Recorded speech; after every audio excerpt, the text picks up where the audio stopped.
can you educate people on a high level? There is absolutely no way that anything or anyone could stop Bitcoin. It's just impossible at this point, right? Now, I know this because I've done some research, but this is your world. I mean, you eat, sleep, and breathe this world. So when people come to you, like let's say you're out at a coffee shop and you have a Bitcoin hat on and some lady says, oh, that's the government's not going to let that continue. Yeah. How do you respond to that? Yeah. That one specifically? Just that one. Yeah. So let's talk about that one specifically. Yeah. So first of all, they will never allow something like Bitcoin. Okay. So who are they? Okay. The government. Okay. So is the government a monolith? Are we in a dictatorship? No, we're obviously not. We're somewhat in a republic or democracy. I don't even know what we're in right now or who's leading the country, but whatever. It's not a monolith, right? So what we have obviously two parties, right? There's multiple ideologies within the party, and Bitcoin has now entrenched itself inside the government. So Patrick McHenry, who's the head of the Financial Services Committee, he has the Bitcoin white paper up in his office. So we have a lot of high-ranking government officials who are Bitcoiners now, and literally putting the head of the Financial Services Committee putting it up in the paper. Senator Cynthia Lummis from Wyoming just put a bill forward, and it's already getting into the House to put Bitcoin reserves on the U.S. government balance sheet. So we have a lot of like prominent people in the government who are pro-Bitcoin. We also have a lot who are very antagonistic, like Senator Elizabeth Warren, for example, and she wants to ban all cryptocurrencies. Why? Why does she want to ban it?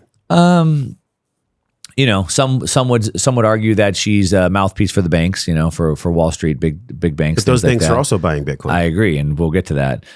Some would argue, and this is probably more of my opinion, I mean, there's multiple regimes inside the government. And really what we have is we sort of have this globalist regime, which is really sort of the WEF, NATO, and the West, really, right? And so like I would say the Biden-Obama administration is part of that, but obviously Trump is not in that cabal, right?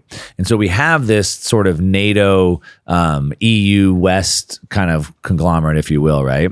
And they want to ban it 100% because they can't have control over it. So they want to ban it. But then we're still in America.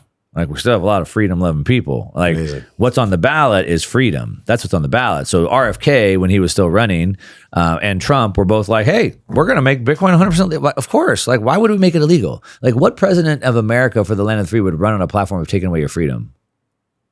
Makes no sense. So they're like pro-freedom, so pro-Bitcoin. But this cabal, like this globalist cabal, wants total control. So that's why Elizabeth Warren would want to take it. So Elizabeth Warren is one of the highest ranking members of the Biden administration. There was some horse bargaining that was done for her to step down because she was going to run for president. She stepped down, but they gave her a lot of power. So that's part of it. But the point is that the government is not a monolith. So some people are super pro and some people are super against. And the government is set up in a series of checks and balances to sort of create that gridlock. So back to the question, the government could just ban it. So number one, the government's not a monolith. It's going to be very hard to do that. Number two, you would probably agree the government is working very hard. The Fed, the Treasury, the government is working very hard to not have recession, sending out stimulus to people, right? Trillions of dollars to keep things from crashing. So what would happen if they seized the wealth of 25 million Americans? Trillions of dollars. Would that cause a problem? So they're literally trying to pump money in to save it, but they're going to just suck all the money out and crush 25 million Americans and bankrupt like that seems counterintuitive to what they're trying to do. That's number two. Number three, if you understand how the government works, it's not good. Unfortunately, our lawmakers that we elect to go create laws don't actually create the laws. It's the lobby groups that create the laws. Yeah. What they do is they give them to the lawmakers to sponsor or co-sponsor, right? So who do you think the biggest lobby groups are? I mean, pharma for sure, but the financial services industry are pretty big. So you have BlackRock, which is arguably a semi-quasi arm of the government. And I say that because let's say like through the 2020 pandemic, they became the outlet for the Fed to start injecting money in here. Or when the banks collapsed in 2023, we had 3 banks collapse. BlackRock sort of worked to bail them out. So they're sort of like a quasi arm of the government. They have a Bitcoin ETF. It's the largest Bitcoin ETF. BlackRock, Fidelity, et cetera. There's several of them. They've spent billions of dollars probably to get these products to market through compliance, et cetera. And now they're making billions of dollars for people buying them. Would they want the government to make it illegal? Do you think they would probably fight that? Yeah. So we have like this massive coalition of interests that probably would not want to see it be illegal. And even if the government wanted to circumvent all that and get around the Financial Services Committee, get around BlackRock, get around the politicians, get around all that, then what? They're going to crash America by taking everyone's wealth? So I think the probability of that is very, very low. Yeah. All right. So for people that maybe are just starting to do the DCA, like I just purchase Bitcoin every week. That's my strategy. But for people that are just beginning to enter the world of Bitcoin, I'm sure you have people come to your channel. They're like, where do I start? Yeah. Where's the first step for Bitcoin? Is it just as simple as DCA? The first step is to learn about it. You know, when people ask me, hey, Mark, what's the best asset to buy? What's the best crypto to buy? That's like someone saying, Mark, what's the best wave to surf? And I'd say, well, the best wave to surf would be Pipeline in Hawaii. Now you should certainly not start there. Certainly not start there. Wear right? a helmet. Yeah, you'll die, right? Yeah. Don't go there. Yeah. But that's sort of the thing. So what I would recommend is like, sure, DCA, but how much should you DCA? What percentage should I put in? And you don't know those answers until you've done a little bit of the work. So what is this thing? Where do I think it's going? A lot of people say it's too late. You know, I missed the boat. It's already $60,000. Well, it's too late for what? Humans are comparing. We compare things. Compared to what? Compared to another crypto that's 10 cents or compared to where Bitcoin will be in 5 years. And so you don't know those things, so you have no conviction. And without any conviction, you have no idea how much you should be allocating to it. So in the beginning, sure, put in 1 or 2% of your net worth. And then start learning about it until you build that conviction up. But yeah, DCA is a great way to do it. There's 2 ways that you can do it. So let's just say, hypothetically, I want to put $10,000 in. I could either lump sum in, just buy the 10,000 today, or 2, I could say, well, what I'll do is I'll put that 10,000 in every 2 weeks, or I'll just take, whatever, X% of my paycheck and every 2 weeks just automatically smash buy. And so those are both ways to do it. Now, which one performs better?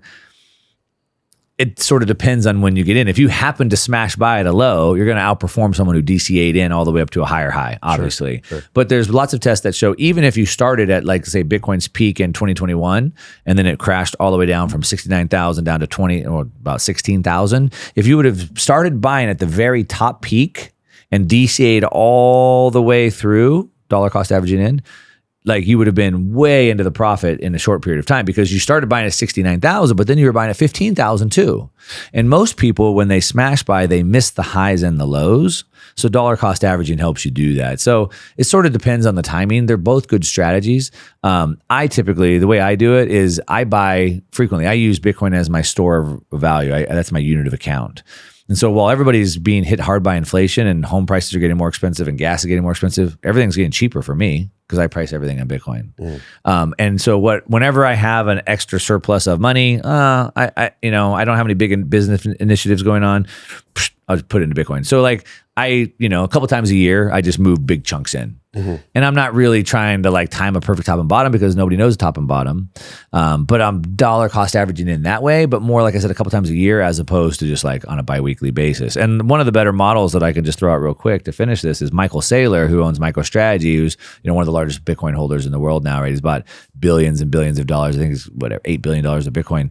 His company MicroStrategy has turned that into their unit of account and their reserve. And he just announced yesterday they put in another couple $1 billion. And like they just buy whenever they have money on a regular basis, just like clockwork, regardless of where the price is. And he's like, yeah, I bought the last Bitcoin top and I'm going to buy the next Bitcoin top and I'm going to buy every Bitcoin top there is. It's just because it's this long-term strategy. It's actually the opposite of delayed gratification. So it's seeing things 5, 10, 15, 20 years down the road. Like I think about my son and my daughter. Yeah. I'd buy Bitcoin for them. It's not for me. I'm not buying Bitcoin so that I can become wealthy. It's about leveraging it for them. I mean, look at real estate being an actual physical thing, right? Bitcoin isn't a physical thing. It's a digital thing. And I think that's the construct that people have a challenge getting over is like, well, if I buy a piece of real estate or if I invest here, like those are things that are actually tangible. But Bitcoin is tangible. It's a tangible item. Can you explain that? I think anybody who in this day and age thinks that something digital is not real is not being honest about what their argument is. How so? Well, we live in a digital world. Where's all your DVDs that you used to have, or where's all your CDs they're at Tower Records, right? And so like everything we have is digital. Like I don't have a printer or a scanner in my office or my home. Everything's digital. Like I don't have paper. Everything's on my phone. All my music, my movies, all my records, my stock certificates, everything I own is digital. So like, how can anybody say it's like, it has to be tangible? Really? Because most of the stuff we own is all digital. So that's what I mean, right? We live in this digital world. And anybody who's making that argument, I don't think is being honest with themselves. But what Bitcoin really did though, to their argument, is Bitcoin solved a problem that had never been solved before. and it's called a double spend problem. And so what the problem means is that when I get something digital, I can make a copy of it. So if you send me a photo or a song or a book, I can make a copy before I pass it on. And so how do you use money in that way that doesn't get copied? Yeah. And so Bitcoin solved that problem. There was a 0 to 1 moment. It was creating fire. You can't do it again. And now we can have this digital money like a book or a music or a movie, but it can't be duplicated. And so it is a little bit different. And so then someone might ask, well, how is it digitally scarce? And then we start getting into like technical questions that I think are more than most people should ask. Like when I flip that light switch over there, how did this light my face up? I don't really understand how when I push this button, I can see my kid's face on here. Like, could you explain to me how my kid's face shows up? Like, do we need to understand all those things? Sure. I can break it down in a technical definition that's easy to understand if you want me to. Well, no, I think the better analogy was you mentioned Henry Ford, and he said, why do I have to do all these decisions? I just have a button on my desk and I can push it and I can hire somebody who's the best at what they do. Yeah. It's like speed in business is big. Yeah. If you, as a leader or a wealth creator, have to sit and figure out why or how everything works rather than just looking at clues, right? Tony Robbins says success leaves clues. Yeah. Then you are literally stunting your growth on so many levels. There's just no way you're going to be able to grow. Is that so? Have you seen that play out in your life and with all entrepreneurs? I mean, certainly that's like the who, not how, I think, argument, right? So it's like, who can I get to help me with these things versus trying to figure out everything out on my own? Yes. So certainly, right? And that's like a delegation piece. But I want to take it back to the Bitcoin piece for a minute, just because since we opened this Pandora's box, I'd like to just like maybe just kind of put something here for people. Please. And I can do a lot of people. You asked if people come up to me and ask me these questions. One question I get asked all the time is, explain Bitcoin to me like I'm 5 years old and in 2 minutes. And it's just like, no, a 5-year-old can't grasp it. Yeah. Like it just doesn't, like life doesn't work that way. Yeah. Yeah. It takes time to learn things, and it just does, right? You talked about this, like you have to learn these skills. But let me throw some bait out that maybe will just motivate people to go learn a little bit more about it. So you mentioned about money and really what it is. So from a philosophical level, if we think about money is like a store of my energy. So the law of thermodynamics is that energy can't be created; it can only be transferred. And so, like the sun puts energy into the plants, the food. I eat the food. A food is measured by a calorie, a unit of energy that gives my body energy. I'm digging a hole for 4 hours, expending my energy, and I get enough back to live for that day. Let's say I work an extra 4 hours that day, but I don't need that. Well, I can store that extra 4 hours of energy I exerted in money. So tomorrow I could use that energy in the money as opposed to me having to work. So we understand that money is sort of like this store of value. And then you have to understand this concept that we as people don't want money. What we want is the goods and services money can get us. And money is a parking lot. It's a place in waiting until we want the goods and services that we want. And so wealth is really goods and services, not money. Wealth is goods and services, not money. Money is just a medium of exchange to get the wealth. So then if you understand that, all the wealth in the world, all the goods and services in the world, all the real estate, the buildings, et cetera, all the wealth of the world is divided by all the money in the world. So the reason why when they print more money, the cost of things go up is because they're diluting the value of that money, right? This is just a division of this. The goods and services divided by the amount of money. Now, if you think about, if you invested into my company and I sold you 10% of my business, but then I went to go raise more money, then you could get diluted and now you only own 8% and now you own 6% and now you own 5% of the company. And that's exactly what's happening. So when you hold your money, every time they print more, I'm being diluted in my percentage of ownership of the goods and services. Okay. But Bitcoin is a fixed monetary supply. There's only 21 million. This is a little economics here for a second. So there's only 21 million. So it's a fixed supply. So now where I believe, and I can break this down from an evolutionary standpoint, but money is an emergent process, and we've gone from feathers, rocks, seashells to gold, and now we're in this fiat monetary system for 50 years. It's an experiment. Most of us don't realize this, but out of thousands of years of history, we're just 50 years the first time we've tried this, and it's failing miserably. Eventually, I believe we'll move to a new neutral reserve asset. As the world breaks up, the world is screened for a neutral reserve asset. That's what gold was. Anyone in the world can dig gold out of the ground. It's neutral. Now we have a money that's weaponized, like against Russia, for example. And so the world will move back to a neutral reserve asset. I believe eventually Bitcoin will become the new unit of account. And so you'll have all the wealth of the world divided by all the Bitcoin of the world. The difference in that system is that if you own, like Michael Saylor owns 1% of the Bitcoin supply, that means he'll own 1% of the wealth in the world, and he can't be diluted because there's no way to print more of them. That seems like the most really salient point. That is a huge, you can't dilute it. And why is that important?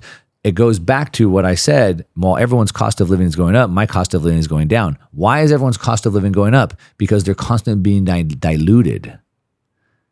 But if you hold your wealth in an asset that can't be diluted, like Bitcoin, then my cost of living goes down. It means my purchasing power goes up.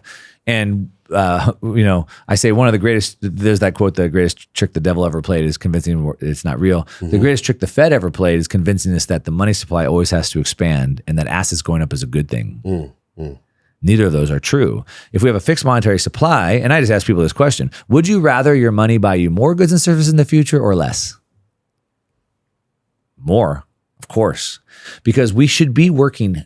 It should be less and less work. Life should be getting easier and easier and easier. Technology was supposed to solve all these problems. In 1971 or 1970, before we got off the gold standard, a cup of coffee was like 10 cents. Today, a cup of coffee is like $4. Mm-hmm. Don't you think with all the technology we have, it should be cheaper and easier to get a bean from Colombia to my coffee cup here today? To why did it go to $4? Our life should be getting cheaper. I should work less hours to have the same quality of life. But because of this monetary system, and so that's what Bitcoin really represents. Now, is it too late at 60,000? Well, where could it go? Well, Bitcoin isn't just a new technology. It's a lot of things. It's a new technology. But what it really is competing against is not technology companies. It's competing against value itself. So what you hear now is like, well, Bitcoin is sort of like a store of value. It's a good place to save money. So you look at what are the store of value assets from a venture capital standpoint. If I was going to pitch you on investing into my ride hailing app, for example, you're like, well, how much is this app going to be worth? I'm like, it's $100 million. And you're like, what? An app? Well, I'm going to disrupt the taxi industry. It's worth this much if I get 5%. Disrupt the van share, the limo. If I get 5% of those markets, right? So if we look at the value industry, what are the assets that we use to store value? So people park their wealth. Most smart people don't store their money in dollars, fiat. They store it in real estate. They store it in stocks. They store it in bonds. They store it in some in currency, right? So when you measure up those assets, you have about $350 trillion in real estate. You have about 120 trillion in fiat currency. You have about 150 trillion in bonds. You have about 40 trillion in offshore bank accounts. You have about 30 trillion in fine art, right? Fine art collectibles. All these things that people store their wealth in. It's about $900 trillion. Now, the question from a venture capital standpoint would be, right now, Bitcoin represents 0.1% of that. Could Bitcoin get 5% of that bucket? I mean, it's certainly better than an offshore bank account. It's certainly more portable than gold and fine art. It's more divisible than a Mona Lisa or a car. So it seems pretty reasonable it can get to 5%. I think it can get to 7% within about 20 years. At 7%, that puts Bitcoin to about 13 million per coin. And I wouldn't say that's unreasonable. So we're at I don't know, 55, 60,000 today. Is it cheap or is it expensive compared to what? Well, compared to the 13 million, it could be in 20 years. What other asset in the world could potentially go up at that high of a rate?